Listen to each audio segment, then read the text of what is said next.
जिनका सुव्यवस्थित, क्रमबद्ध, सुसंगठित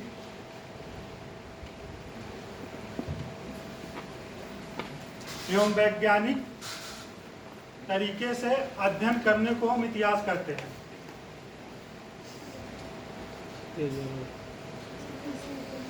अतीत काल में घटी समस्त घटनाएं जिनका सुव्यवस्थित अतीत काल में घटी समस्त घटनाएं सुव्यवस्थित, क्रमबद्ध एवं सुसंगठित तथा वैज्ञानिक आधार पर अध्ययन करने को, वैज्ञानिक आधार पर विश्लेषणात्मक अध्ययन करने को इतिहास कहते हैं।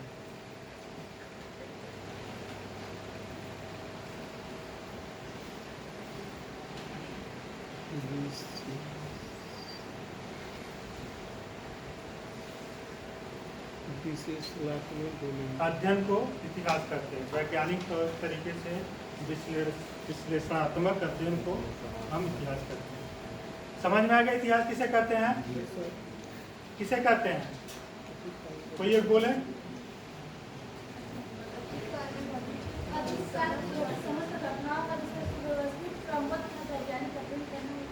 वैज्ञानिक तौर तरीके से विश्लेषणात्मक अध्ययन करने को हम इतिहास करते हैं। करते हैं कि नहीं? सुव्यवस्थित रूप से करते हैं कि नहीं? कालक्रम से करते हैं। सुसंगठित होता है कि नहीं? होता ना? वैज्ञानिक विश्लेषण होता है ना? तो इसी को हम अतीत की सारी घटना इसी पर तो आधारित होता है। आर्कोलॉजी सिस्टम जानते हैं ना आप लोग? आर्कोलॉजिकल डिपार्टमेंट है कि नहीं इंडिया में? है ना? ब्रिटिश काल में ही स्थापित हो गया था। ठीक है, तो इसी के आधार पर हम इतिहास का अध्ययन करते हैं। ठीक है, अब प्रागैतिहासिक काल किसे कहते हैं?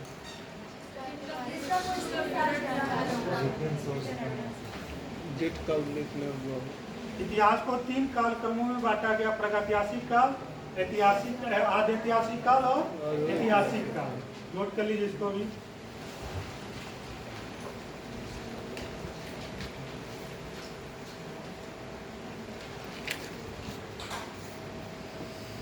इतिहास को 3 भागों में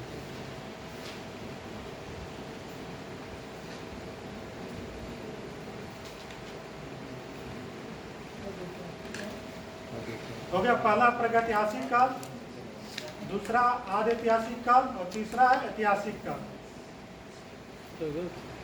पहला है प्रागैतिहासिक काल। नहीं, वो अभी एंशिएंट मिडॉल मॉडर्न अलग हो जाएगा। उसका जो संदर्भ है अलग है, इसका संदर्भ अलग है। हाँ, प्री हिस्ट्री, पोस्ट हिस्ट्री, हाँ, हिस्ट्री, प्री, पोस्ट और हिस्ट्री।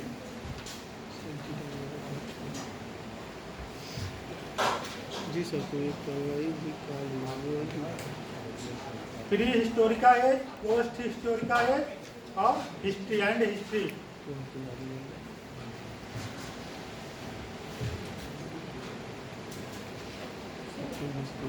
अब प्रागैतिहासिक काल में क्या करते हैं हम लोग? प्रागैतिहासिक काल किसे कहते हैं? हाँ? चलिए आप बताइए।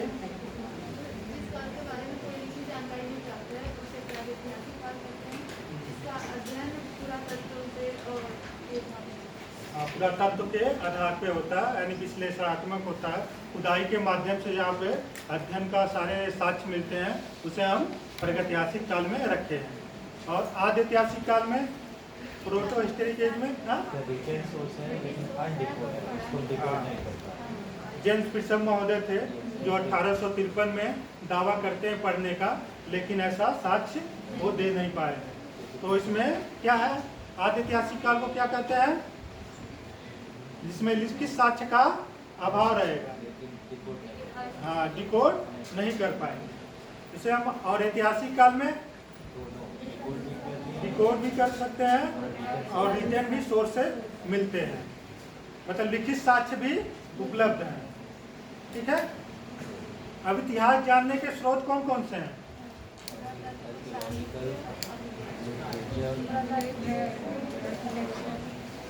कोई बताए इतिहास जानने के स्रोत क्या है?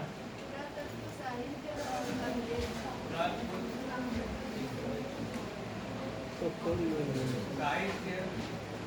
मीटिंग हो रही है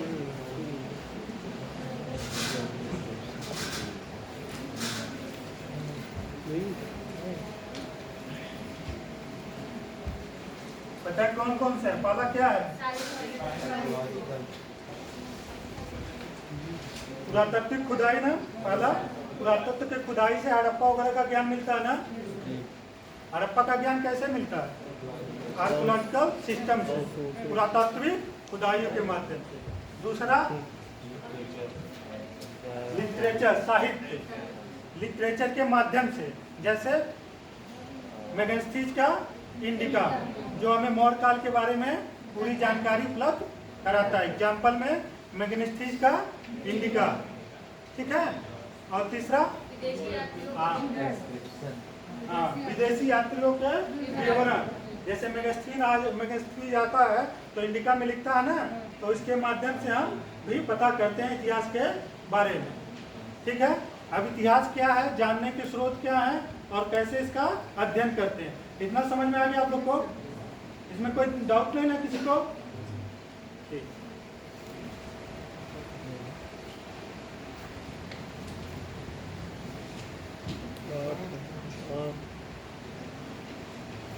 अब पूरे इतिहास को हम 3 भागों में बांट देते हैं: प्राचीन कालीन इतिहास, मध्यकालीन इतिहास और आधुनिक कालीन इतिहास, ठीक है। तो प्राचीन कालीन इतिहास में हमें प्रागैतिहासिक काल के बारे में अध्ययन करते हैं। पहला चैप्टर क्या है? प्रागैतिहासिक काल, जिसमें पूरा पाषाण काल, नव पाषाण काल और मध्य पाषाण काल में विभाजित किया है। उसके बाद हम किस पे आते हैं? उसके बाद सिंधु घाटी की सभ्यता पढ़ते हैं, ठीक है। जिसमें क्या होता है? जिसमें खुदाई के माध्यम से सारे स्थलों का ज्ञान मिलता है, कोई लिखित साक्ष्य नहीं मिलता, ठीक है। फिर उसके बाद हम कहाँ आ जाते हैं? हाँ, वैदिक पीरियड में आते हैं, जिसमें लिखित साक्ष्य मिलने शुरू हो जाते हैं, ठीक है। इसके बीच में एक ताम पाषाण काल भी आता है, लेकिन उसको भी अध्ययन करते हैं। फिर हम वैदिक काल में आते हैं। वैदिक काल में 4 वेद मिलते हैं। कौन कौन से 4 वेद हैं? हाँ, तो ये लिखित साक्ष्य उपलब्ध हो जाते हैं। फिर उसके बाद षोडश महाजनपद के बारे में हम लोग अध्ययन करते हैं। षोडश महाजनपद के बाद वहाँ से लोहे का मिलना शुरू हो जाता है। लोहे के मिलने से क्या होता है? एक नई कृषि क्षेत्र में क्रांति उत्पन्न होती है, जिससे अधिशेष सरप्लस प्रोडक्शन होने लगता है। सरप्लस प्रोडक्शन होने से क्या होगा? जो इकोनॉमिक्स होगी वो डायनामिक होगी, सोशल चेंजेज आएंगे, रिलीजन में चेंज आएगा। जब अधिशेष उत्पादन होता है, अगर किसान के पास अधिशेष होता है तो कहाँ ले जाता है? मार्केट में ले जाता है ना। तो सरप्लस प्रोडक्शन से क्या होगा? ये हमारी अर्थव्यवस्था है,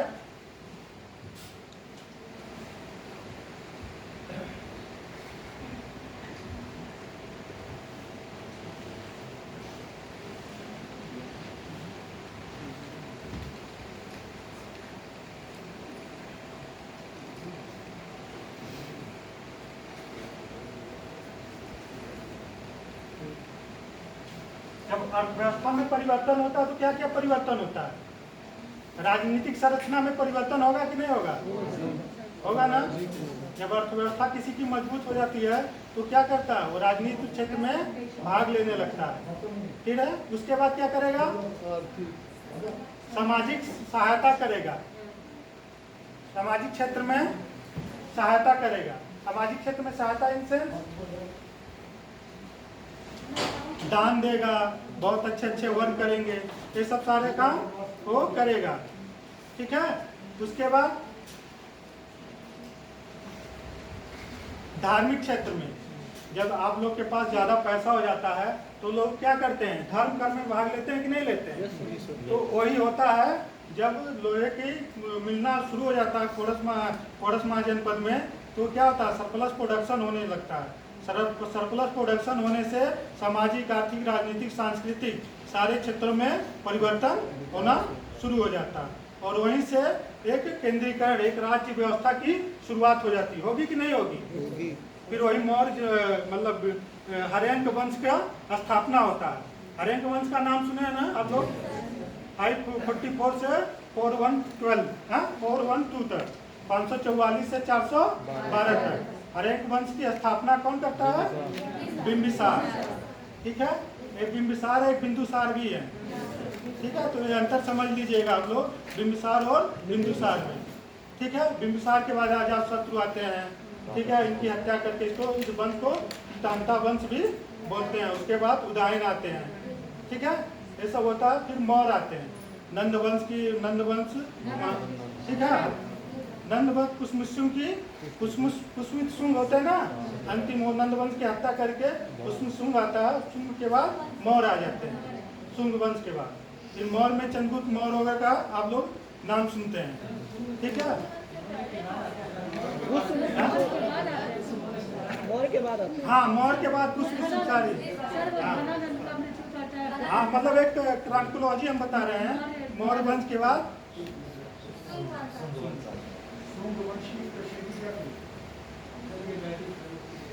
क्या सर? क्या?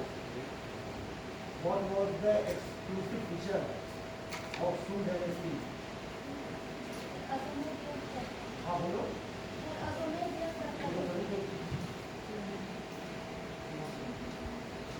आज तक की हिस्ट्री में exactly it was the only Brahmin dynasty. सब है हिस्ट्री सुनता है। क्या? काल क्या है? काल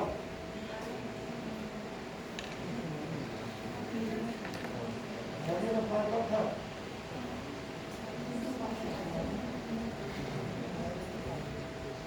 अशोका कब थे? 273 to 232 ईस्वी। यार ये क्रोनोलॉजी आप देखो तो बैठना बेकार है। उसके और पीछे जाएंगे, कौन आएगा? विष्णु साहब। उसके पीछे जाएंगे, कौन आएगा? चंद्रगुप्त। करते हो इसमें पूछिए, बीच में क्रॉस क्वेश्चन करिए। सर अभी मतलब ऐसे हम क्रोनोलॉजी बता रहे हैं इन लोगों को, पढ़ाना तो हम पूर्व मध्यकालीन से है। नहीं ठीक है, तभी अच्छी बात है। अगर वो क्रोनोलॉजी क्लियर नहीं रहेगी हाँ, हाँ। तो मध्यकालीन वो क्या समझेंगे? ये लोग नहीं समझ पाएंगे, इसी के नाते हम बेसिक से स्टार्ट। जो सबसे पावरफुल अम्पायर हुआ उसके 5 रीजन दो। देखिए एक एक जो सर अभी बताए कि सबसे पावरफुल अम्पायर था, बाकी छोटे छोटे तो 16 देश जोग्राफिकल एरिया उसका बहुत अच्छा था। वहाँ पे हाथियों की बहुत ज़्यादा हाथी वहाँ पे बहुत ज़्यादा पाए जाते थे, जिससे लड़ाई करने में सहायता मिली। और लोहे का मतलब अच्छा वहाँ से मिला खनिज। हमारा अस्त्र शस्त्र वगैरह एक, चलो ये हो गया। चलो दूसरा,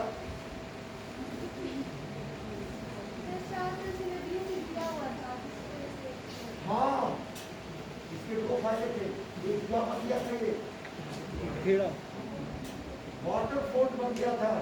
बाहरी आक्रमण नहीं हो पाता था क्योंकि उसमें नेवी कितनी स्ट्रॉन्ग नहीं थी। एशियन टाइम में नेवी कितनी स्ट्रॉन्ग थी? चोल डायनेस्टी। Very good. तो उस समय नहीं थी। तीसरा रीजन किसका पता? सबने भी बताया है। सर इकोनॉमिक कंडीशन भी बहुत डेवलप हो गया। कंडीशन कैसे अच्छी थी?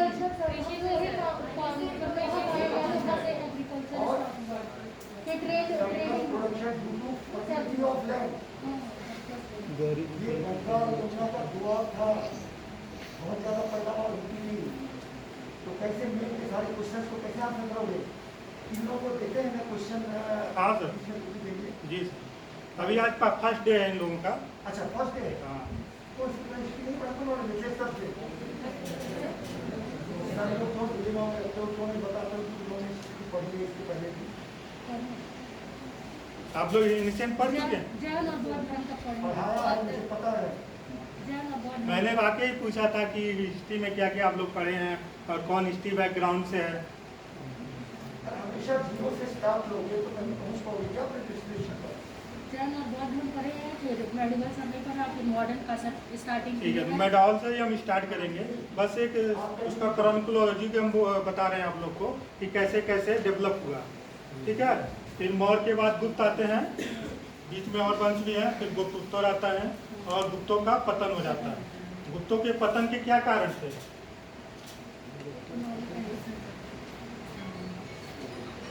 गुप्त साम्राज्य के पतन के क्या कारण थे? कोई बताएगा इसमें से? किसी भी साम्राज्य का पतन के क्या कारण हो सकते हैं?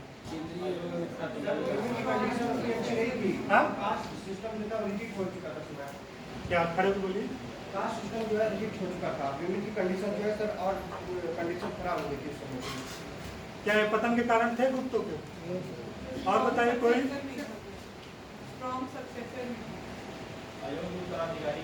हाँ, वेरी गुड। अयोग्य उत्तराधिकारी कुमारगुप्त थर्ड जो थे वो अयोग्य उत्तराधिकारी थे। और दूसरा कारण,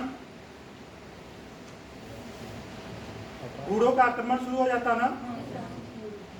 गूढ़ आक्रमणकारी के रूप में भारत में प्रवेश कर जाते हैं गुप्त काल में। स्कंदगुप्त के काल में गूढ़ों का सबसे ज्यादा आक्रमण शुरू होता है, तो ये भी एक पतन का कारण था ना। फिर सामंतवाद का उदय। सामंतवाद का उदय हो जाता है कि नहीं गुप्त काल में? भूमि दान देने की प्रथा शुरू हो जाती है ना, तो छोटे छोटे राज्य स्थापित हो जाते हैं कि नहीं? सामंतवाद क्या हो जाते हैं? धनी हो जाते हैं ना, तो क्या करेंगे? एक छोटे छोटे राज्य को स्थापना कर लेते हैं। ये सब गुप्तों के पतन के कारण थे। क्या पहला कारण था? गूढ़ों का आक्रमण। दूसरा, सामंतवाद का उदय। और तीसरा, अयोग्य उत्तराधिकारी। ये किसी भी साम्राज्य के पतन के लिए महत्वपूर्ण होता है, तीनों कारण। ठीक है।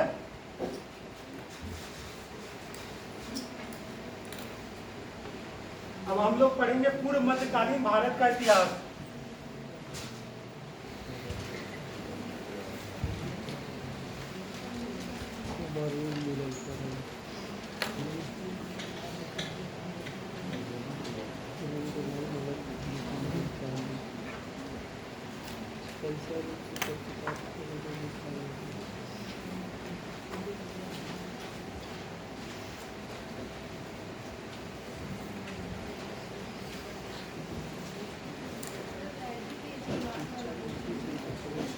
कोई सेंस में पढ़ाया जाएगा। बस एक बताए थे कि कैसे कैसे एंशिएंट से मॉडर्न मेडॉल में आते हैं। ठीक है। अब डिक्लाइन ऑफ गुप्ता डायनेस्टी। ठीक है। गुप्तों का पतन के कारण कौन कौन से? पहला कारण क्या था?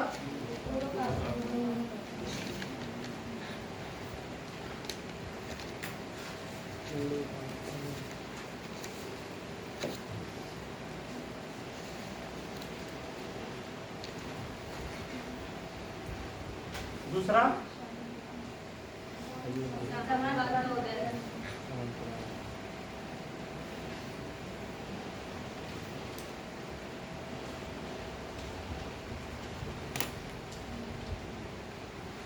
तीसरा,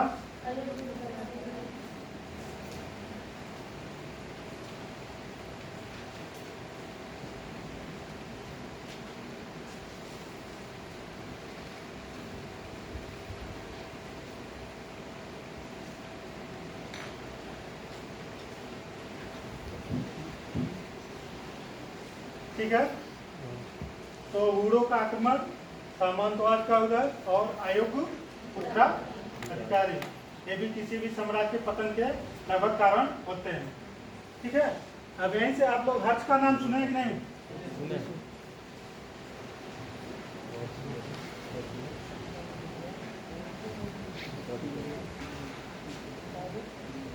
और कन्नौज का नाम आप लोग सुने कि नहीं? सुना है ना?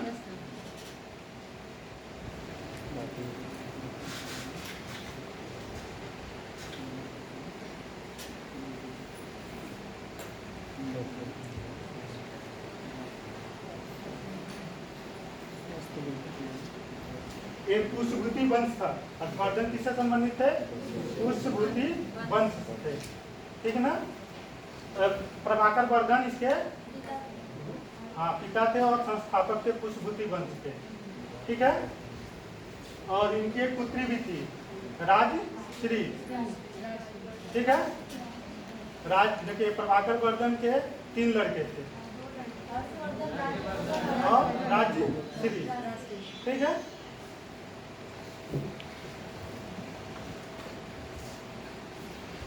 अब गुप्तों के पतन के बाद एक छोटे छोटे राज्यों का स्थापना होगा।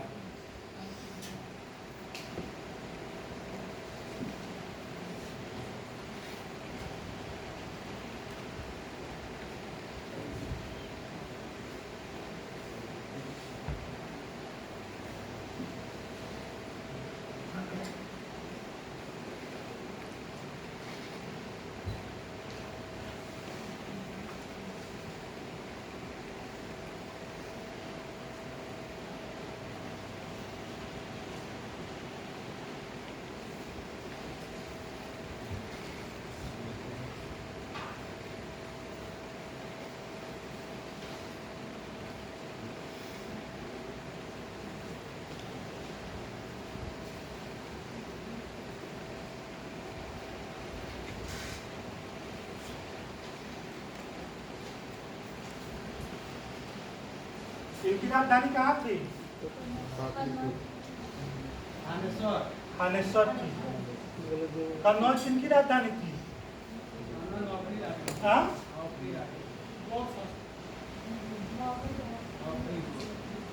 ग्रीवर्मा था ना यहाँ का शासक, इनकी राजधानी कन्नौज थी।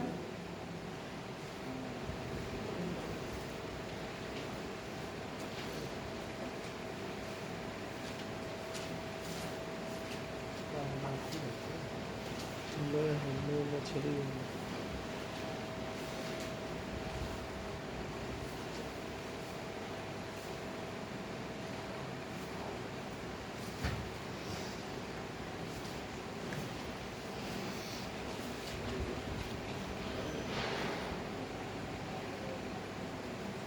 गुप्तों के पतन के बाद ये छोटे छोटे राज्य अस्तित्व में आ जाते हैं, ठीक है, जिसमें मैत्रक वंश वल्लभी यानी वेस्ट में था, गुजरात साइड में ये था, ठीक है। कुशवृति वंश थानेश्वर मिडिल में, और ये मौखरी वंश कन्नौज भी मिडिल में था, और ये ईस्ट में गौरवाह वंश सासांग यहाँ का शासक था, ठीक है। अब इस वंश के बारे में अभी बताए थे, कौन था इसका संस्थापक? हाँ, कौन था? प्रभाकर वर्धन। इसके कितने लड़के थे? ठीक है, राजवर्धन और हर्षवर्धन और राजश्री, ठीक है। ये यहाँ का शासन शासक था, और यहाँ पे ग्रीवर्मा था। अब इन दोनों के बीच क्या हो जाता है? वैवाहिक संबंध स्थापित होता है। राजश्री का विवाह किससे होता है? ग्रहवर्मा से साथ हो जाता है, ठीक है। फिर क्या होता है? एक देवभूति नामक व्यक्ति था, मालवा का शासक था ना, वो क्या करता है?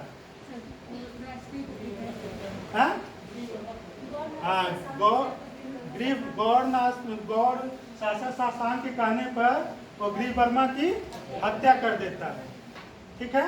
किसकी हत्या करेगा? और ग्रीवर्मा किसका पति था? राजश्री का, ठीक है। अब जब ग्रीवर्मा की हत्या हो जाएगी तो देवभूति का कौन हत्या करता है? राजवर्धन। कौन करेगा? राजवर्धन। और राजवर्धन की हत्या कौन करेगा? शशांक। और शशांक की हत्या कौन करता है? तो समझ में आ गया ना पूरा सिस्टम? हाँ, क्लियर हुआ कि नहीं आप लोग को? बताइए, एक लोग बताइए, चलिए आप बताइए। ग्रहवर्मा का विवाह राजश्री के साथ होता है। हाँ। फिर उसके बाद देवभूति रहता है, देवभूति शशांक के साथ मिलके ग्रहवर्मा की हत्या कर देता है। हाँ, फिर देवभूति की हत्या राजवर्धन करता है। हाँ। फिर उसमें जब राजवर्धन की हत्या हो जाती है तो फिर राजवर्धन की हत्या कौन करता है?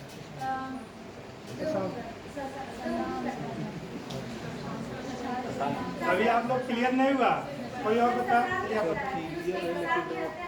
देखिए, जब गुप्तों का पतन हो जाता है, गुप्तों का पतन के कारण आप लोग समझ गए थे क्यों होता है, ठीक है। तो छोटे छोटे वंशों की स्थापना हो जाती है, सामंतवाद के उदय के नाते छोटे छोटे वंश आ जाते हैं, जिसमें मैत्रक वंश वल्लभी गुजरात में होता है, मौखरी वंश कन्नौज में, फिर कुशवृति वंश थानेश्वर और गौरवा वंश बंगाल में। इनके संस्थापक कौन थे? प्रभाकर वर्धन। प्रभाकर वर्धन के 2 पुत्र एक पुत्री थी। नोट कर लिया करिए आप लोग, तभी याद होगा।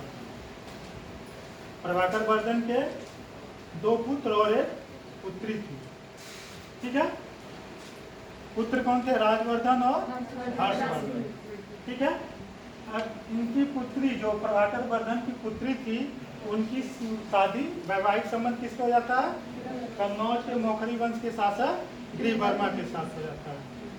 ठीक है, समझ में आ गया।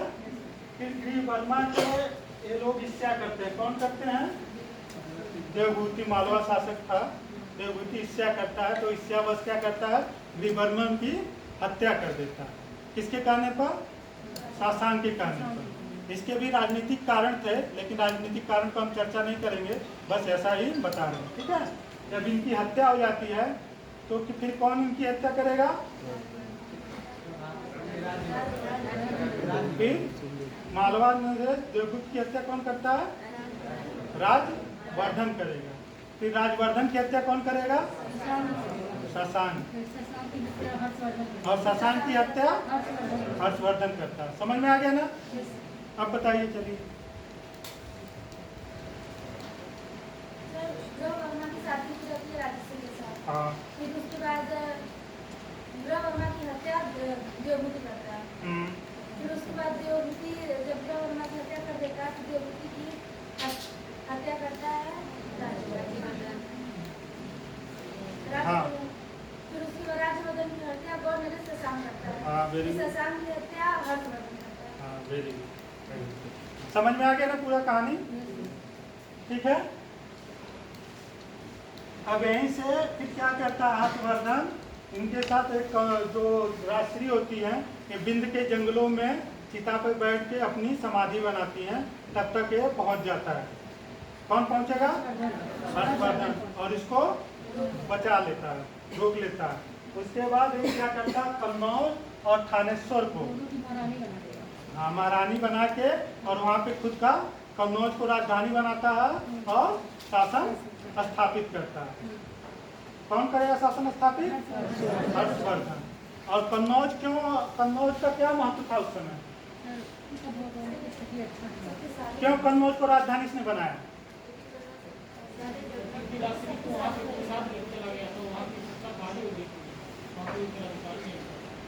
इसका सामरिक और आर्थिक महत्व बताइए।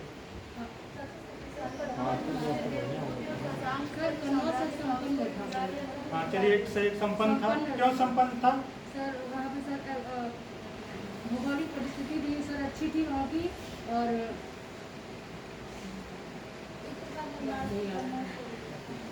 कन्नौज उस समय सिल्क रूट में मार्ग पे पड़ता था और व्यापार और वाणिज्य की दृष्टि से महत्वपूर्ण प्लेस था। कन्नौज का आर्थिक दृष्टि से बहुत महत्वपूर्ण स्थान था, क्योंकि वहाँ से सारे व्यापारिक मार्ग होके जाते थे। इसलिए कन्नौज को उसने राजधानी बनाया था। और कन्नौज के लिए ट्रिपल अलायंस शुरू हो जाता है। त्रिपक्षीय संघर्ष के नाम आप लोग सुने हैं ना? तो किसके लिए होता है? कन्नौज के लिए ही त्रिपक्षीय संघर्ष शुरू हो जाता है।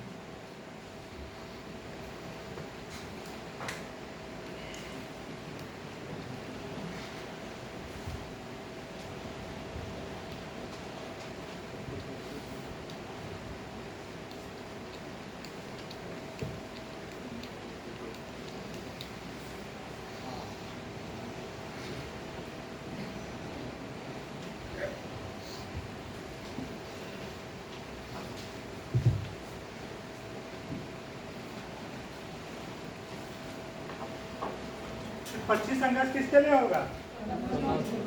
क्यों होगा बताइए? पक्षी संघर्ष कन्नौज के लिए क्यों होगा? हाँ, एक हो गया सबसे शक्तिशाली था।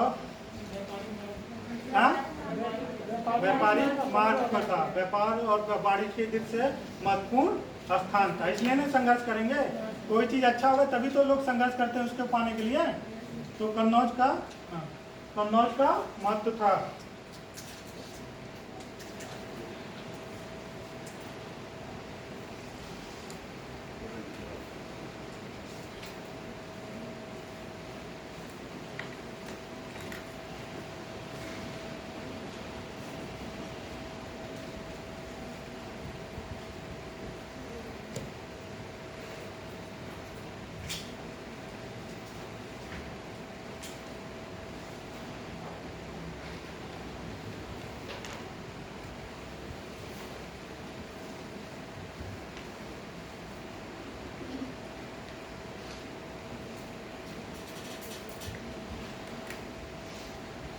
कन्नौज के लिए त्रिपक्षीय संघर्ष की शुरुआत होती है, होगी ना?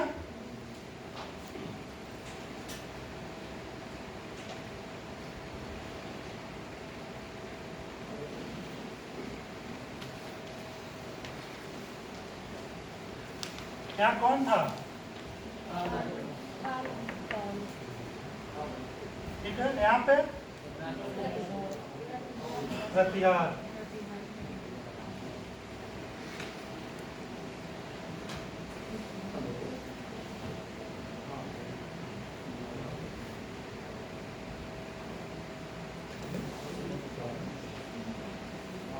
और यहाँ पे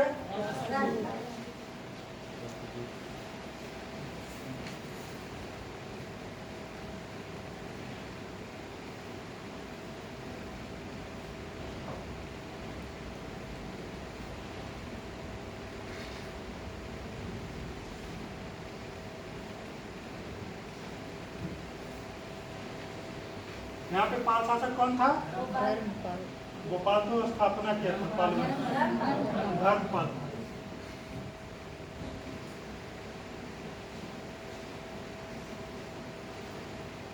गोपाल के बारे में क्या जानते हैं आप?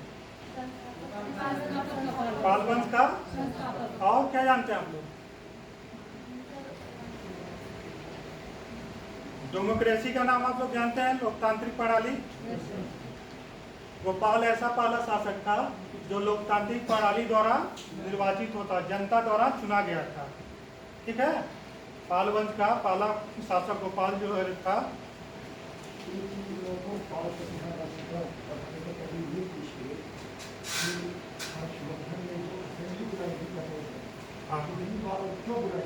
हाँ बताइए आप लोग, एक असेंबली महासभा का आयोजन किया था हर्षवर्धन ने, वो क्यों किया था और क्यों बुलाई थी?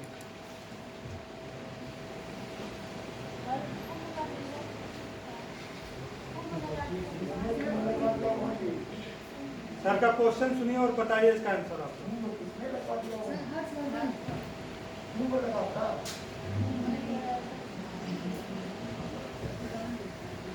क्या है? क्या है? ये प्रयागराज हरिद्वार अयोध्या में नहीं लगता। प्रयागराज हरिद्वार, प्रयाग, उज्जैन, नासिक और हरिद्वार, ये 4 जगह कुंभ का लगता है। एक साथ नहीं लगता। एक कुंभ से पूरा जुड़ा हुआ अर्थ था ना।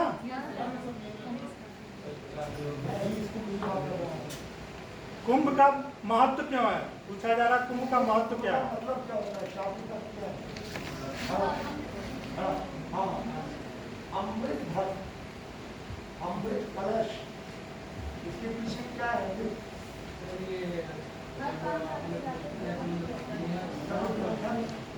समुद्र मंथन, समुद्र कौन सा था और पानी कौन सा पर्वत थी, ये वहाँ पर है। बिहार में है और रज्जु क्या है इसमें? वासुकी। हिमाचल प्रदेश में जाए वो अकेली एक ऐसी पहाड़ी है, हिल, उसके आसपास कुछ भी नहीं है। माउंटेन और हिल्स में क्या फर्क है? माउंटेन और हिल क्या होती है? कहीं भी तुम अगर जाओगे तो वहाँ तुमको रॉकी पार्ट्स मिलेंगे, एक कॉन्फ़िगरेशन मिलेगा। जैसे तुम अरावली के अंदर जाते हो या और इसका वो क्या माउंटेन टॉप में वहाँ जाते हो तो उसमें तुमको एक कॉन्फ़िगरेशन मिलेगा, छोटा बड़ा। बट मंदराचल पर्वत के साथ क्या है, लगता है किसी ने उस पहाड़ी को लाकर वहाँ पर रख दिया। बाकी सारा का सारा प्लेन है और पेरिफेरी भी उसकी हमें लगता है कि 4-4.5 किलोमीटर, ठीक है, इस तरह का। और ये था तो उसमें वही था कि जब देश भ्रमण करीब हुआ था तो जहाँ जहाँ वो उसको क्या करेंगे वो वहाँ पर होता है हमारे साथ तो इस कुंभ से उस कुंभ को कैसे जोड़ा गया? उसको कुंभ कहा गया था, कहा गया था जो भाषा में बुलाया।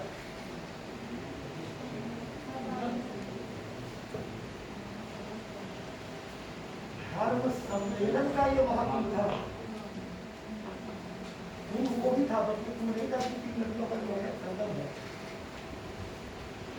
अब आप लोग बताओ कि क्यों बुलाएंगे, उसका क्या महत्व था?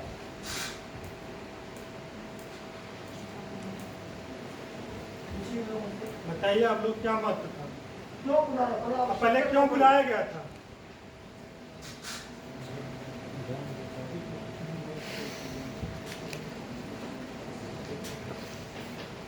कोई भी सम्मेलन सामान्य से भाषण बताइए क्यों बुलाया जाता है?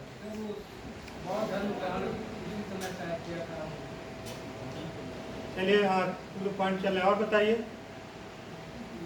अपने धर्म का प्रचार। मान लीजिए आप सभी लोग हैं यहाँ पे, कोई सम्मेलन क्यों बुलाएंगे? कोई समस्या होगी तभी तो बुलाते हैं, तो इसीलिए तो बुलाया था अपने। किसी धर्म का उत्थान हो रहा होगा, किसी धर्म का पतन हो रहा होगा, ठीक है, तो इसीलिए बुलाया था। ठीक है, इसमें आप देखिए कि ये तीनों में क्या होता है, 200 वर्षों तक युद्ध होता है। इसको कल पढ़ के आइएगा वर्णन पूरा।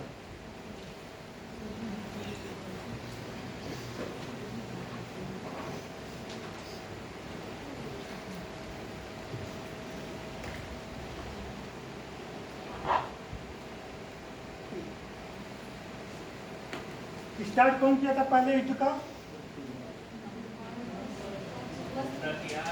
पटियार शासक वत्सराज ने स्टार्ट किया था, ठीक है, इसी ने स्टार्ट किया था और यही विजयी भी होता है।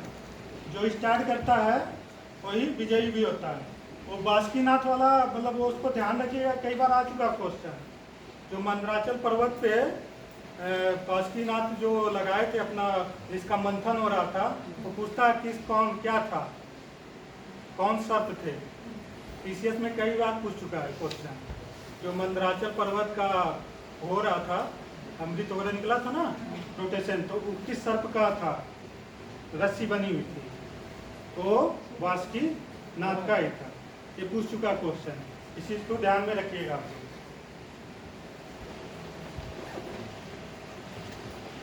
तो इन तीनों के बीच लगभग 200 वर्षों तक युद्ध होता है।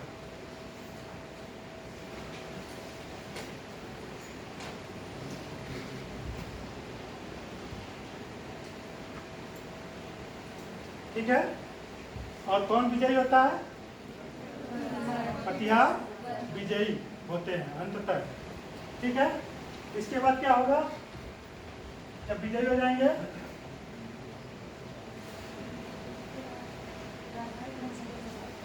पटियार वंश की स्थापना हो जाएगी। ठीक है, अब राजपूतों की उत्पत्ति इसी समय हो जाती है। अग्निकुंड का कहानी सुना है कि नहीं आप लोग? क्या था उसमें? माउंट आबू पर्वत पे कौन सा पर्वत? माउंट आबू। हाँ, माउंट आबू का। माउंट आबू पर्वत पे वशिष्ठ ने वो यज्ञ किया था, उससे वशिष्ठ ऋषि ने यज्ञ किया था। उससे कुछ राजवंश निकले थे, पटियार वंश जिसमें से था। हाँ, चौहान थे और पाल वंश थे। हाँ, चालुक्य ही थे ना, 4 वंश थे। ठीक है, तो इन सबों वंशों की स्थापना हो जाती है धीरे धीरे। और वहीं से इसी समय 712 ईस्वी में कौन आक्रमण करते हैं पहले भारत पे? अरबों का आक्रमण स्टार्ट हो जाता है। ठीक है, पहला अरब आक्रमणकारी कौन था? मोहम्मद बिन कासिम। ये आप लोग नोट कर लिए ना?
मोहम्मद गोरी अरबी था तुर्क था? और गजनवी और कासिम अरबी था। हाँ?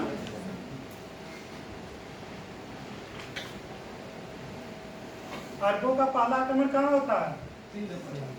वहाँ का शासक कौन होता है? दाही से। कब होता है?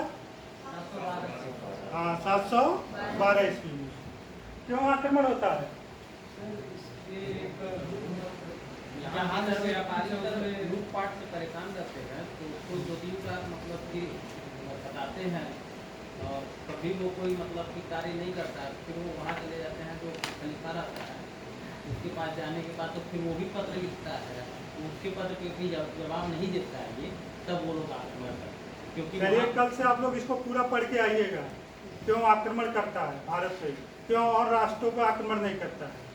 और भी तो राज्य के राष्ट्र थे, तो क्यों भारत पे इसने अरबों ने आक्रमण किया?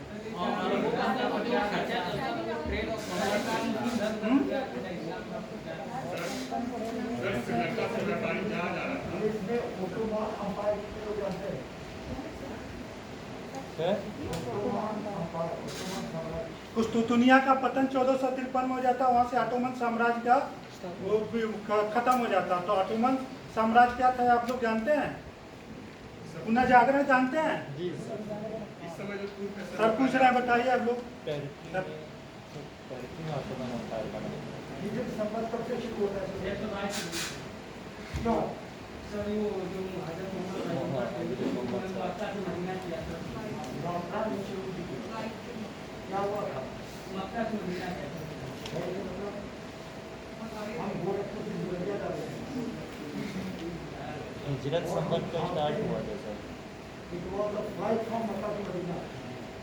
जब वो जो जैसे हम लोग यहाँ दामन होता है, तो यहाँ शैतान होता है, जब वो आक्रमण किया ऊपर तो अपनी जान बचाने के लिए मक्का से मदीना का, ठीक है, और फिर जो बचते रहे थे पूरे एक माह, तो दिन में कहीं छिप जाते थे, वो जगह पे भी गर्मी पड़ती थी, वहाँ कुछ खाना पीना नहीं मिलता था, जिससे मुस्लिम लोग क्या करते हैं उनको रोजा और शाम को जब कहीं निकलते थे, शाम को खतरा कम हो जाता था, तो कुछ जो मिलता था वहाँ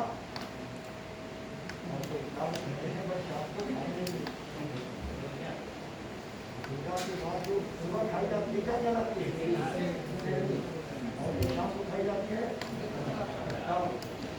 और जो हिंदुस्तान में कहीं कुछ हरियाली दिखती है, पानी दिखता है, इसको क्या कहते हैं?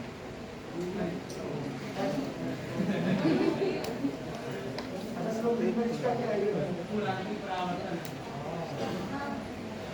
इसीलिए वो क्या होता है कि वहाँ देखते लोग काम करना, इसको उर्दू में कहते हैं बलूचिस्तान, और अंग्रेजी में क्या कहते हैं? वो से जहाँ कहीं रेगिस्तान में थोड़ी हरियाली थोड़ा पानी दिखे तो वो कहते हैं। तो ये यहाँ से जब इस्लाम धर्म का प्रचार होने लगा तो बहुत सारे यहाँ पर आ गए थे, तो उसका कैलिफेट खलीफा और मौलवी से खिलाफत आंदोलन क्यों शुरू हुआ था? 1920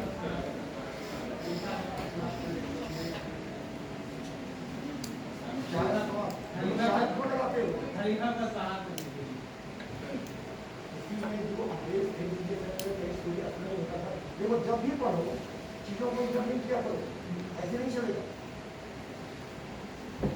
इसलिए मैंने अभी ओटोमन पूछा, खलीफा पूछा, खिलाफत पूछा, वहाँ से आया, तुरंत तुमको एकदम वहाँ से वहाँ अपनी तरह की विधि बढ़ानी पड़ेगी।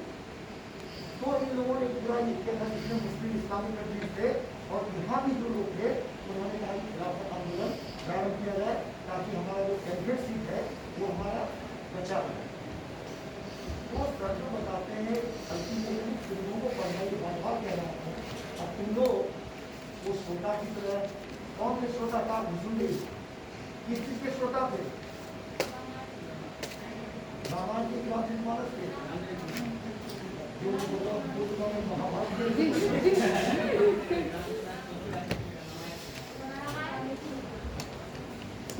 फिर बोलो रामायण के ग्राम मानस के थे, रामायण को थे, राम मानस को किसी का भी दिखा। तो का विषय भी मालूम है?